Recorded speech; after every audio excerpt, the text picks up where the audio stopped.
সালামু আলাইকুম রহমতুল্লাহ। আল্লামা মুহাম্মদ ইকবাল স্কলারশিপের নতুন আরেকটি গুরুত্বপূর্ণ ভিডিও আপনাদের সামনে নিয়ে এসেছি। অনেকেই আমাদের ইনবক্সে প্রশ্ন করেন, গ্রুপে মেসেজ করেন। আজকে আমি চেষ্টা করব এই একটা ভিডিওর ভিতরে সব কিছু ইনক্লুড করা। প্রথমে আসি এই স্কলারশিপ কি।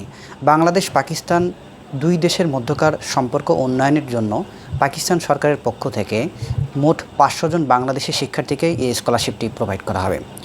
ইতিমধ্যেই প্রথম ব্যাচে 100 জন শিক্ষার্থীকে এই স্কলারশিপটি দেওয়া হয়।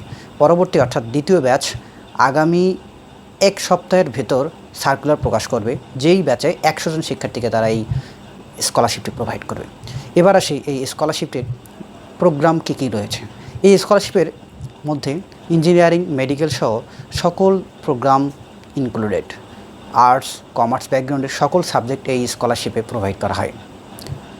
আরেকটি চমকপ্রদ তথ্য, সেটি হলো এই স্কলারশিপে এবছর 100 জনের ভেতর 20 জন শিক্ষার্থী এমবিবিএস ডিগ্রিতে পড়াশোনার সুযোগ পাবেন।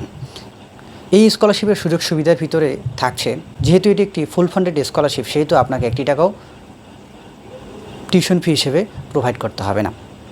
দ্বিতীয় সুযোগ সুবিধা সেটি হলো প্রতি মাসে আপনাকে 25,000 রুপি স্টাইপেন্ড এবং 15,000 রুপি হোস্টেল ফি হিসেবে আপনাকে 15,000 রুপি প্রোভাইড করা হবে। পাশাপাশি আপনাকে প্রতি বছর 10% হারে আপনার স্টাইপেন্ডটি বাড়তে থাকবে। এরপর আসি, আপনি যখন আসবেন বিমানে করে, এই বিমানের জন্য আপনাকে একটি ইকোনমি ক্লাসের টিকিট প্রোভাইড করা হবে এবং প্রোগ্রাম শেষ করে যখন দেশে ফেরত যাবেন তখন আরেকটি টিকিট আপনাকে দেওয়া হবে, অর্থাৎ রাউন্ড এয়ার টিকিট। এরপর পাকিস্তানে আসার পর আপনাকে এককালীন সেটেলমেন্ট অ্যালাউন্স হিসেবে 45,000 রুপি প্রদান করা হবে। এই ছিল এই স্কলারশিপের সুযোগ এবং সুবিধা। এছাড়া এই স্কলারশিপের আওতায় বিশ্বমানের ইউনিভার্সিটিতে আপনি পড়ার সুযোগ পাচ্ছেন। নিঃসন্দেহে এটি একটি চমকপ্রদ তথ্য। এরপর আসি রিকোয়ারমেন্ট। এই স্কলারশিপে পড়তে গেলে তেমন কোনো রিকোয়ারমেন্ট লাগে না।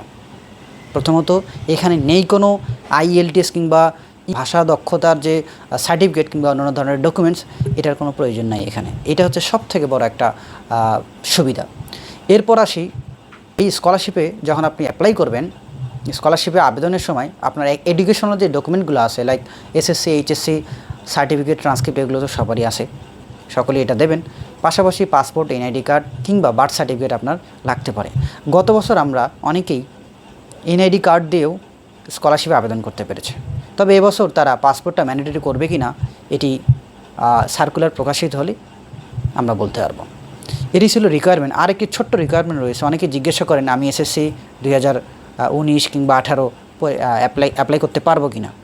এখানে SSC, HSCর কোনো সাল, আপনি কোন সালে আপনি পরীক্ষা দিয়েছেন এটি উল্লেখ করা নেই। তবে এজ লিমিট রয়েছে, অর্থাৎ এই স্কলারশিপে আবেদন করতে হলে আপনাকে অবশ্যই সর্বোচ্চ আপনার বয়সসীমা 23 বছর হতে হবে, according to your birth certificate কিংবা পাসপোর্ট।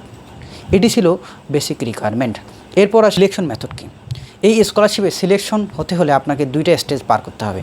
প্রথম স্টেজে আপনাকে 100টি BCQs, বেস্ট চয়েস কোয়েশ্চেনের আনসার করতে হবে, অর্থাৎ 100টা BCQs থাকবে। প্রত্যেকটা BCQsের আন্ডারে 5টি করে অপশন থাকবে এবং সময় থাকবে 2 ঘন্টা।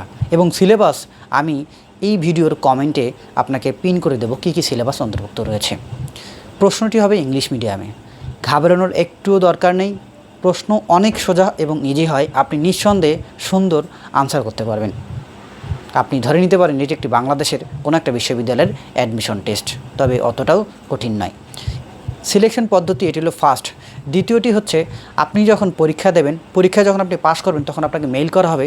তখন আপনার SSC এবং HSCর যে রেজাল্ট থাকবে, সেই রেজাল্টটি এবং আপনার BCQsে আপনি যত মার্ক পেয়েছেন সেখান থেকে এই 2টা রেজাল্ট গড় করা হবে। আমি আবার বুঝিয়ে বলছি, ধরেন আপনি BCQs 100-র ভিতরে পেয়েছেন 90, আর আপনার GPA 10 রয়েছে। GPA 10 মানে আপনি GPA 10কে 5 দিয়ে গুণ দেন, তাহলে আপনার মার্ক হয় 50, এবং আপনি যে 90 পেয়েছেন ওখান থেকে অর্ধেক করেন, তাহলে হয় 45। আপনার টোটাল মার্ক দাঁড়ালো গিয়ে 45 এবং 50 95, তাহলে আপনার মোট মার্ক 95। এভাবে 100-র মধ্যে মার্ক নিয়ে আপনার একটি 100 জনের মেধা তালিকা প্রণয়ন করা হবে। এই 100 জনের মেধা তালিকায় যারা মেধা তালিকার উপরের দিকে থাকবে তারা অগ্রাধিকার ভিত্তিতে ভালো ভালো সাবজেক্ট এবং ভালো বিশ্ববিদ্যালয়ে পড়ার সুযোগ পাবেন। এটি ছিল এই স্কলারশিপের নাড়িভুড়ি।